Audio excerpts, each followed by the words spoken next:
పెళ్లి కూతుళ్లకు బ్యాట్లు గిఫ్ట్ ఇచ్చిండు మధ్యప్రదేశ్ కు చెందిన ఒక మంత్రి. అక్షయ తృతీయ సందర్భంగా సాగర్ జిల్లా గర్హాకోటలో 700 జంటలకు ఒకటేసారి పెళ్లిళ్లు జరిగినాయి. అదే నియోజకవర్గంకు సంబంధించిన పంచాయతీ గ్రామీణ అభివృద్ధి శాఖల మంత్రి గోపాల్ భార్గవ పెళ్లి కూతుళ్లకు బ్యాట్లు ఇచ్చిండు. తాగి వేధించే భర్తల్ని వాటితో కొట్టమన్నాడు. అయితే అవి క్రికెట్ బ్యాట్లు కావు, అవిటిని మోగ్రి అంటారు. వాటితో బట్టలు ఉతుకుతారు. తన నియోజకవర్గం మహిళలు ఎక్కువగా తాగుబోతు భర్తల గురించి కంప్లైంట్ చేస్తున్నారన్నాడు మంత్రి.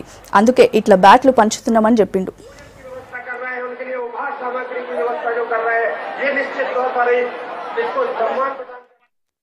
सबसे ज्यादा आपत्ति हो रही है लोगों के लिए अवैध शराब। घर घर में होम डिलीवरी हो रही है। जब तक जन जागरूकता नहीं होगी, खासतौर से महिलाओं में, ये कुप्रथा जो है बंद नहीं हो सकती।